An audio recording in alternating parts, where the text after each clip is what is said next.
शुभोदय बच्चों। आज हम उपवाचक जो जवाहरलाल नेहरू द्वारा रचित भारत की खोज, आज जो है पाठ चैप्टर 2 तलाश में भारत की शक्ति और सीमा पाठ पढ़ेंगे। तो जवाहरलाल नेहरू जी ने अहमदनगर के किले में रहकर जेल में बंदी हुए थे, तब उन्होंने हमारी भारत की खोज इस पुस्तक को उन्होंने लिखा था। तो आज हम भारत की शक्ति मतलब अपनी शक्ति, अपनी ताकत के बारे में, भारत की शक्ति के बारे में और सीमा उसकी कहाँ तक हद है वो हम इस पाठ में देखेंगे। भारत की शक्ति और सीमा। भारत की शक्ति के स्रोतों और उसके पतन और नाश के कारणों की खोज लंबी और उलझी हुई है। अगर नेहरू जी इसमें कह रहे हैं कि ये भारत की शक्ति को हम देखते हैं तो इसकी लंबी और इसकी खोज जो है लंबी और उलझी हुई है इसकी शक्ति के बारे में, पर उसके पतन के हाल के कारण पर्याप्त स्पष्ट हैं और इसका हमारे भारत देश की पतन के कारण भी स्पष्ट हैं। भारत तकनीकी दौड़ में पिछड़ा गया और यूरोप जो तमाम बातों में एक ज़माने में पिछड़ा हुआ था, तकनीकी प्रगति के मामले में आगे निकल गया। तो भारत देश जो है तकनीकी दौड़ में, तकनीकी विकास में, टेक्निकल डेवलप में बहुत ही पिछड़ा हुआ था और बाकी के यूरोप के देश जो हैं ये तकनीकी विकास में बहुत ही जो दूसरे विषयों में जो पिछड़े हुए थे, यूरोप के देश जो हैं बाकी के विषयों में तो पिछड़े हुए थे, मगर ये भारत जो देखा गया तो भारत तकनीकी विकास में बहुत ही पिछड़ा हुआ था बाकी के देशों से भी, और बाकी के देश जो हैं टेक्निकल डेवलपमेंट में बहुत ही आगे थे। इस तकनीकी विकास के पीछे विज्ञान की चेतना थी तथा हौसलामंद जीवनी शक्ति और मानसिकता थी। तो इसके पिछड़ेपन के जो कारण हैं हमारे देश के विज्ञान की चेतना, मतलब साइंस के विज्ञान के बारे में लोगों को पूरी तरह से जानकारी नहीं थी, इसीलिए पिछड़ा हुआ था हमारा देश इस तकनीकी विकास में। नई तकनीकों ने पश्चिमी यूरोप के देशों को सैनिक बल दिया और उनके लिए अपना विस्तार करके पूरब पर अधिकार करना आसान हो गया। यह केवल भारत की ही नहीं, लगभग सारे एशिया की कहानी है। तो बाकी के यूरोप के जो देश हैं तकनीकी विकास में बहुत आगे थे, आगे होने के कारण उनके सैनिक बल भी बहुत, उनकी सैनिक सेना भी उनकी उसमें बल था, इसीलिए सभी देश जो बाकी के देश जो हैं वो भी हमारे देश के जैसा तकनीकी विकास में पिछड़े हुए थे। ऐसा क्यों हुआ? इस गुत्थी को सुलझना ज़्यादा मुश्किल है, क्योंकि पुराने समय में तो भारत में मानसिक सजगता और तकनीकी कौशल की कमी थी नहीं, किंतु बाद की सदियों के उत्तरोत्तर गिरावट का आभास होने लगता है। जीवन की लालसा और उद्यम में कमी आ जाती है, क्षीण होती रचनात्मक प्रवृत्ति की जगह अनुकरण की प्रवृत्ति ले लेती है। तो ऐसा क्यों हुआ? हमारा भारत देश जो है तकनीकी विकास में क्यों पिछड़ा हुआ था? पहले हमारा देश ऐसा ना था कि सभी लोग हमारे देश से सभी कुछ सीख लेते थे और अपने देश में विकास पाते थे। क्यों ऐसा हुआ?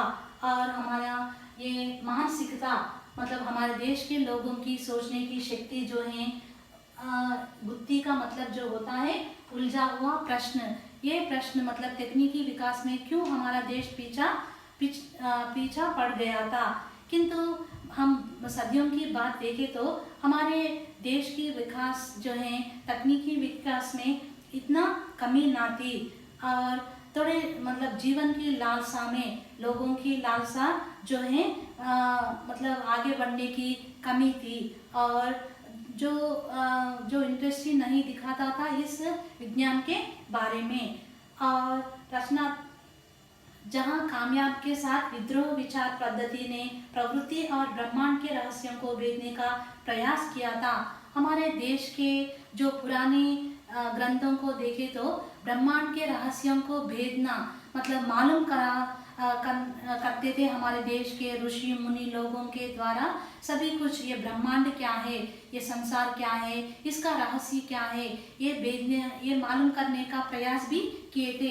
इतना उन्नति पाने के बाद भी फिर भी ये हमारे तकनीकी विषय में ऐसा क्यों हुआ था।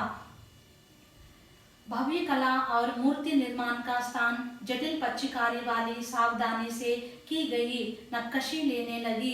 तो हमारी मूर्ति कला जो है, मूर्ति निर्माण मतलब स्टैचुओं को बनाने का जो स्थान जो है, और पच्चीकारी, तो पच्चीकारी का मतलब जो है पच्चीकारी वाली सावधानी से की गई नक्काशी लेने लगी। नक्काशी मतलब जो हाथों से की गई मीनाकारी, मतलब हाथ से की जाने वाली वर्क जो होता है वो नक्काशी ने ले ली थी। और प्रभाव किंतु सरल, सजीव और समृद्ध भाषा की जगह अत्यंत अलंकृत और जटिल साहित्य शैली ने ले ली। तो हमारे लोगों ने इस पर जो इंटरेस्ट ना दिखाते हुए और साहित्य की ओर बढ़ने लगे, साहित्य कला की ओर दृष्टि लगाने लगे। साहसिक कार्यों की लालसा और चटकती हुई जिंदगी, जिसके कारण सुदूर देशों में भारतीय संस्कृति का प्रसार संभव हो सका था, क्षीण हो चली और उसके स्थान पर महासागरों को पार करने पर रोक लगाने वाली संकीर्ण रूढ़िवादिता ने जन्म ले लिया था।